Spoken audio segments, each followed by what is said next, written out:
Pablo Escobar شمالی اور جنوبی امریکہ کے سب سے بڑے طاقتور ڈرگ مافیا کا سربراہ تھا۔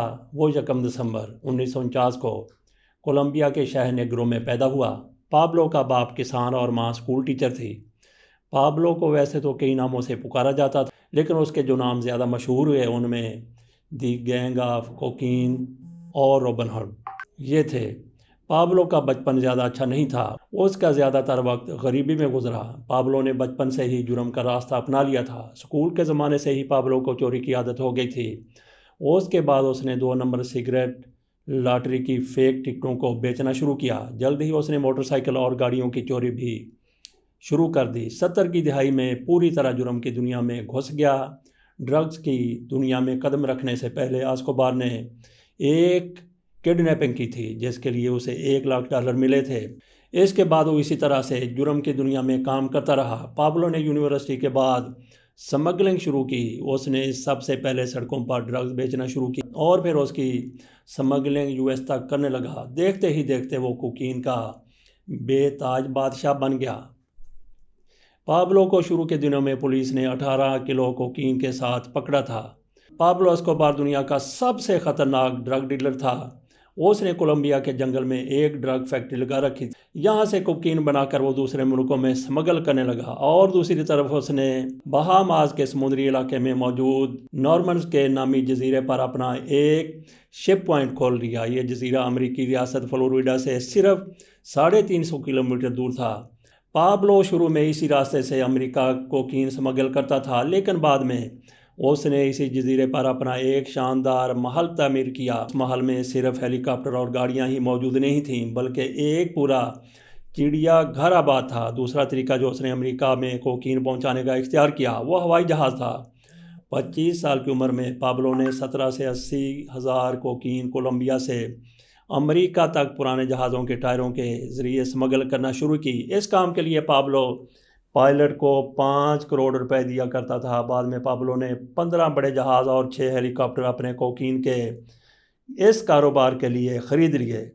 پابلو ایسکوبار کا ایک طریقہ تھا جسے انگلش میں سلور لیڈ کہا جاتا ہے، یعنی جو رشوت سے قابو نہیں ہوتے انہیں طاقت سے قابو کرو، اور طاقت سے قابو جو نہیں ہوتے ان کا کام تمام کر دیا جائے۔ پابلو کے کالے دھندے کے بارے میں جب حکومت کو معلوم ہوا تو کولمبین حکومت نے پولیس کو پابلو کو گرفتار کرنے کا حکم دیا، لیکن پابلو نے اپنے اثر و رسوخ سے اور گرفتاری سے بچنے کے لیے کولمبیا کی سکیم تھوٹ پر حملہ کروا دیا، جس میں کئی جانوں کا نقصان ہوا اور مجبوراً حکومت کو سرنڈر کرنا پڑا۔ بعد میں پابلو نے اپنے دھندے کو محفوظ رکھنے کے لیے جج سے لے کر پولیس اور سیاستدان سے لے کر عوام تک سب رشوت دے کر قابو کر لیا۔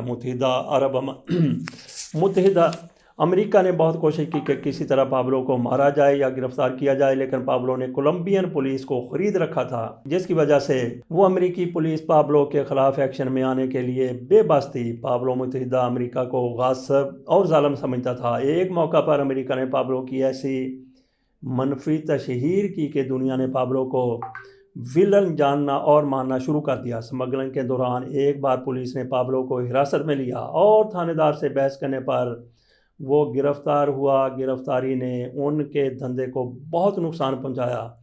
پابلو کاغذوں میں ایک بزنس مین تھا اور اس کی آمدنی کی وجہ وہ ٹیکسی فرم تھی جن کی تعداد صرف 2 تھی، لیکن پولیس سے پنگا لے کر اس نے اپنے دھندے کا پول کھلوا دیا۔ سزا سے بچنے کے لیے پابلو نے جج کو رشوت دینے کی کوشش کی، لیکن وہ کامیاب نہ ہو سکا۔ اس کے بعد اس نے گرفتار کرنے والے آفیسرز کو رشوت دی اور باہر آ گیا۔ اس کے ساتھ ہی اس نے اپنا کام پھر سے شروع کر دیا۔ 80 کی دہائی میں USA میں کوکین کی ڈیمانڈ بہت زیادہ بڑھ گئی تھی۔ یہ وہ وقت تھا جب ہر کرمنل اس بزنس میں اپنی دھاک جمانا چاہے گا۔ اسی شہرت کو حاصل کرنے کے لیے پابلو تقریباً 80 ٹن کوکین ماہانہ امریکہ سمگل کرنے لگا، جس سے اسے سالانہ $20 بلین یعنی 21 کھرب روپے سے زائد کی رقم حاصل ہونے لگی۔ پابلو کی کمپنی روز 15 پاؤنڈ کوکین دوسرے شہروں میں سمگل کرتی تھی اور ہر ہفتے $420 ملین تک کماتی تھی۔ پابلو کے خاص آدمی کا نام جان جیرو تھا۔ اس کو پوپائے بھی کہا جاتا تھا۔ یہ ایک ہٹ مین تھا۔ پابلو لوگوں کو قتل کروانے اور پریشر ڈلوانے کا کام اسی سے لیتا تھا۔ پابلو نے اس دور کے سب سے مشہور کرمنل میڈیلن فیبو کو اپنے آدمیوں کے ذریعے قتل کروا دیا اور اس کے آدمیوں کو خود کے لیے کام کرنے کو کہا۔ فیبو اس سے پہلے پابلو کا باس تھا۔ پابلو نے UK جاتے ہی ڈرگ سے جڑے کاروباروں پر قبضہ کر لیا تھا اور خود ڈرگز کی دنیا کا شہنشاہ بن گیا تھا۔ پابلو نے کولمبیا کی ہر چیز کو اپنے قابو میں رکھا ہوا تھا۔ وہ کسی کو بھی کہیں بھی کسی بھی وقت قتل کروا سکتا تھا۔ پابلو ایک بم تھا جس سے پورا کولمبیا ڈرتا تھا۔ پابلو کی حفاظت کے لیے ہزاروں باڈی گارڈ ہر وقت موجود رہتے تھے۔ اس نے پیسوں سے اپنی آرمی بنا لی تھی۔ پابلو کے پاس اتنی دولت تھی کہ وہ ہر ہفتے ہزاروں ڈالر صرف ربر بینڈز پر خرچ کرتا تھا تاکہ وہ پیسوں کو سنبھال کر رکھ سکے۔ اس کی دولت کا اندازہ اس بات سے لگایا جا سکتا ہے کہ اس نے پیسوں کو جنگلوں میں دفن کر کے رکھا ہوا تھا، جس کا نقصان یہ ہوا کہ اس کے ہزاروں ڈالر چوہوں اور قدرتی آفات کی نظر ہو گئے۔ ایک بار پابلو کی کہی ہوئی باتیں چھاپنے کے لیے ایک رپورٹر کو پابلو نے 50 کروڑ روپے دیے تھے۔ اسی طرح ایک بار پابلو اسکوبار اپنی بیٹی کے ساتھ کیمپنگ کے لیے جنگل میں گیا۔ رات کافی ہو گئی تو ان کے پاس آگ جلانے کے لیے لکڑیاں ختم ہو گئیں۔ پابلو کی بیٹی کو سردی لگ رہی تھی۔ اس وقت اس کے پاس کافی کیش موجود تھا جو اس کے ساتھیوں نے کیری کیا ہوا تھا۔ اس نے لکڑیاں جمع کرنے کی بجائے 20 لاکھ ڈالر کو آگ لگا دی تاکہ وہ اپنی بیٹی کو سردی سے بچا سکے۔ پابلو اسکوبار کی زندگی کا دوسرا رخ اس سے یکسر مختلف تھا۔ اسے گاڈ فادر بھی کہا جاتا تھا۔ وہ ڈرگ کے کاروبار سے حاصل کرتا بھاری رقم سے غریبوں کی مدد کرتا تھا۔ اس نے کولمبیا کے غریب لوگوں کے لیے ہسپتال تعمیر کروائے، سڑکیں تعمیر کیں، لوگوں کو گھر بنا کے دیے اور جہاں جہاں لوگ مصیبت میں ہوتے تھے اسکوبار ان کی مدد کے لیے پیسہ پانی کی طرح بہا دیتا تھا۔ اس نے اپنے مافیا میں جو لوگ بھی رکھے ہوئے تھے ان کو بہترین تنخواہ دیتا۔ پابلو نے اپنے کارندوں کو کبھی تنگ نہیں کیا بلکہ ان کو بھی عام لوگوں کو نقصان نہ پہنچانے کی نصیحت کرتا تھا۔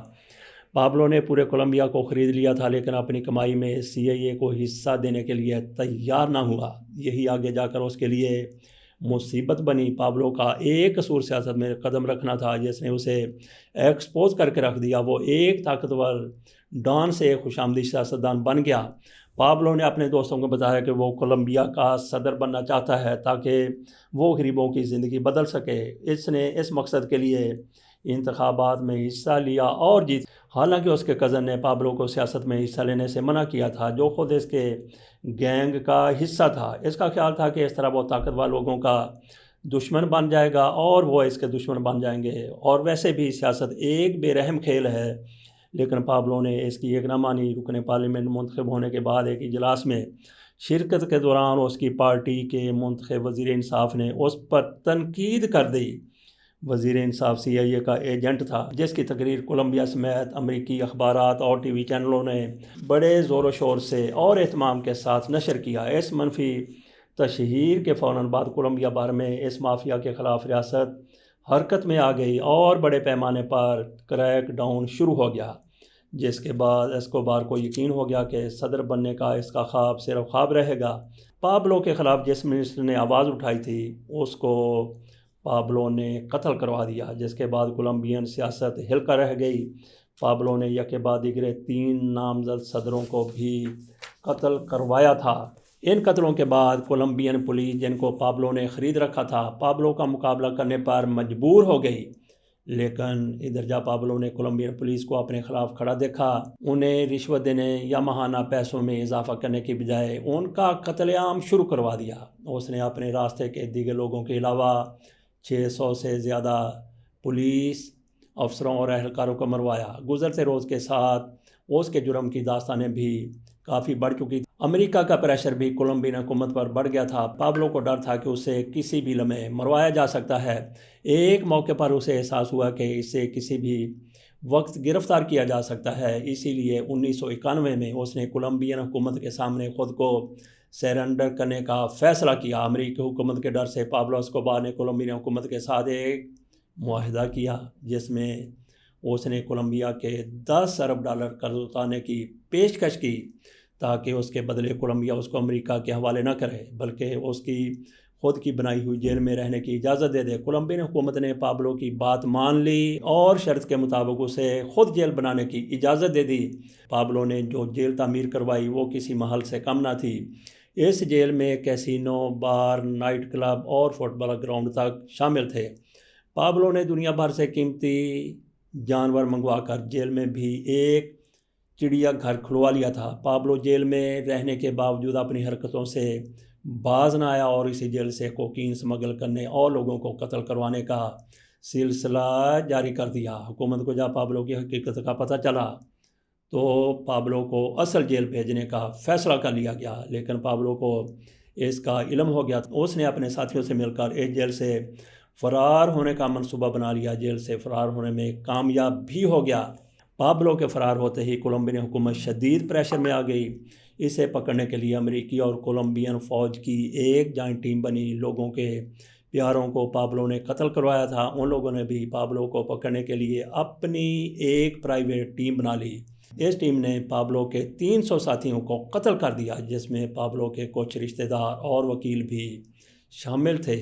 16 ماہ کی شدید تلاش اور کئی ملین ڈالر خرچ کرنے کے بعد کولمبین پولیس کو پابلو کے ٹھکانے کا پتہ چل گیا، جس کی اطلاع اس کی بیوی نے سالگرہ کے ٹھیک 24 گھنٹے بعد پولیس والوں کو دی تھی۔ اس کا 2 دسمبر 1993 میں پولیس والوں نے انکاؤنٹر کر دیا۔ اس کے کان اور ٹانگ میں گولیاں ماری گئیں، لیکن پابلو کے بیٹے اور کچھ رشتہ داروں کا کہنا تھا کہ پابلو نے خودکشی کی تھی، وہ پولیس مقابلے میں مارا نہیں گیا تھا۔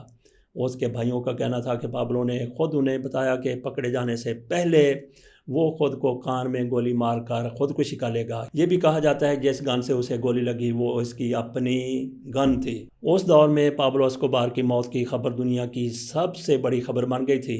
اس کی آخری رسومات میں 25,000 سے زیادہ لوگوں نے حصہ لیا۔ یہ سب وہ لوگ تھے جن کی پابلو نے کبھی مدد کی تھی۔ پابلو کو فوربس نے 1987 میں دنیا کا 7واں امیر ترین شخص قرار دیا تھا۔ پابلو کے بیٹے کا کہنا تھا کہ فوربس ایسی درجہ بندی کرنے والے لوگوں کے اندازے پابلو کی ملکیت دولت سے قریب بھی نہیں ہیں۔ پابلو کے خاص مشیر پوپائے نے پہلے ہی پولیس کے سامنے سرنڈر کر دیا تھا اور اعتراف وہ کئی لوگوں کو موت کے گھاٹ اتار چکا ہے۔ حکومت نے پوپائے کو جرم قبول کرنے کے بعد 25 سال کی سزا سنائی، کیونکہ کولمبیا میں سزائے موت کا قانون نہیں تھا۔ پابلو اسکوبار کی فیملی نے پابلو کے مرنے سے پہلے ہی جرمنی میں سیاسی پناہ حاصل کر لی تھی۔